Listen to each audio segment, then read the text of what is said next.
Bonjour à tous, je suis Grégory Louis, je suis le CEO de la société Entomopharm.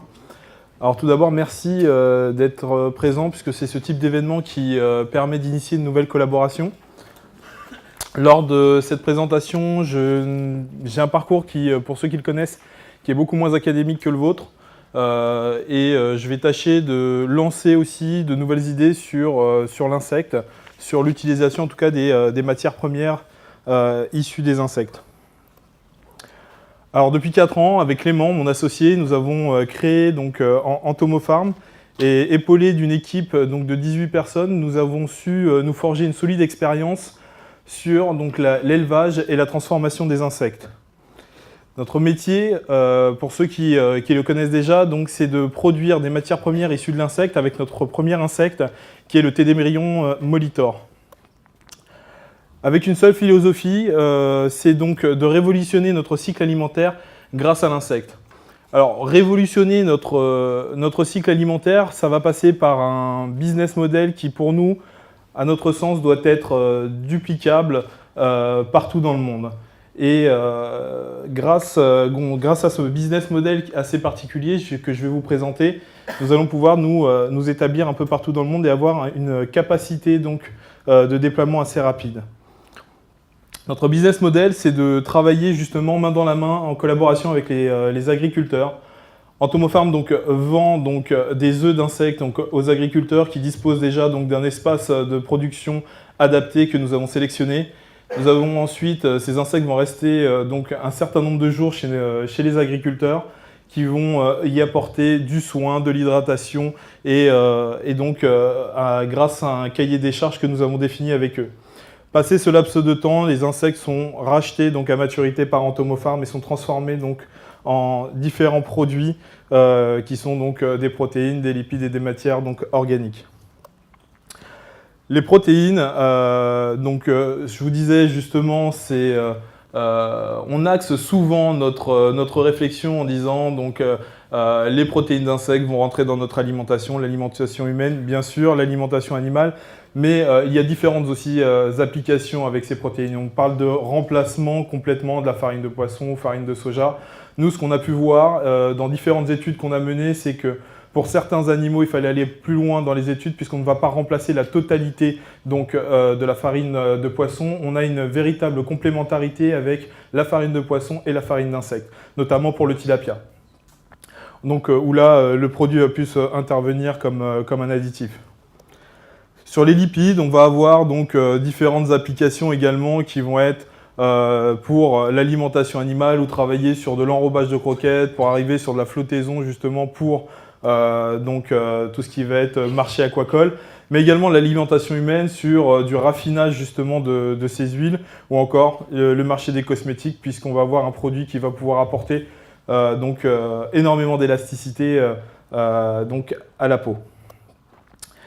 Sur les matières organiques, ces matières organiques qui sont issues du milieu de vie de l'insecte, ce sont les résidus du milieu de vie qui vont être les déjections, qui vont être également les mus, mais également tout ce qui va être coproduits céréaliers. Nous, en tout cas, je parle pour les produits que nous utilisons pour nourrir nos insectes, vont pouvoir servir de base de fertilisant, le travailler sous différentes manières.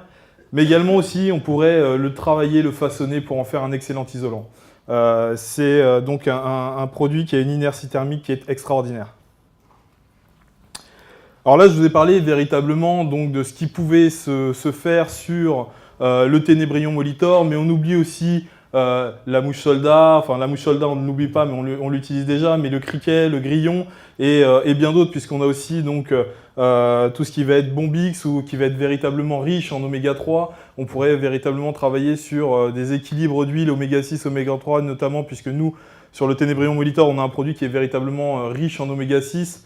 Le bombix en oméga 3 qui pourrait servir d'excellente base alimentaire. On pourrait aussi travailler sur différents additifs. On parle de probiotiques sur justement la mouche soldat avec les huiles ou avec une forte présence en acide laurique. Et on pourrait aussi travailler sur différentes appétences pour aussi les produits pour le pet food. Enfin, je vais terminer avec aussi une annonce, puisque pour lancer notre modèle justement collaboratif, nous avons lié un partenariat avec Ovalie Innovation, filiale innovation du groupe Vivadour et Meissadour, pour développer notre modèle décentralisé d'élevage d'insectes.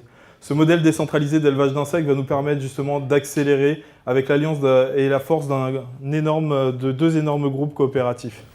Oui, j'ai été surpris sur l'aspect inertie thermique. Vous séchez, j'imagine, le déchet avant de l'utiliser dans des briques ou qu'est-ce que vous voulez dire? Alors nous, dans notre production, le produit est déjà sec, puisqu'on utilise uniquement des matières sèches, donc on n'a pas besoin de le retraiter au sèchement.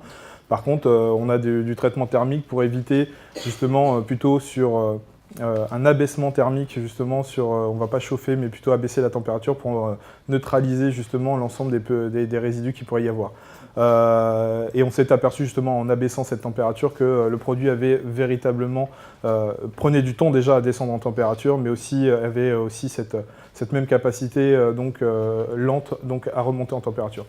Après, le façonner en différentes choses, briques ou autres, ça c'est, je dirais, à tout à chacun de voir comment il a envie de façonner son produit pour le commercialiser.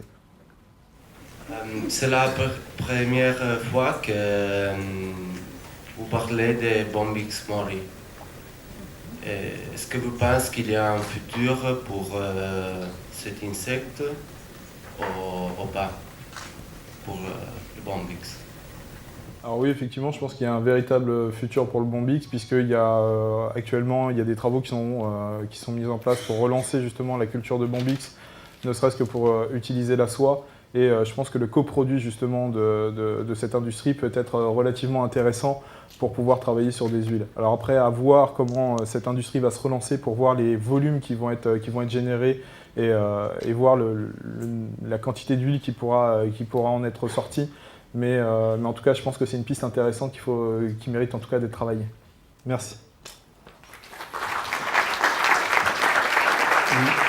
Merci.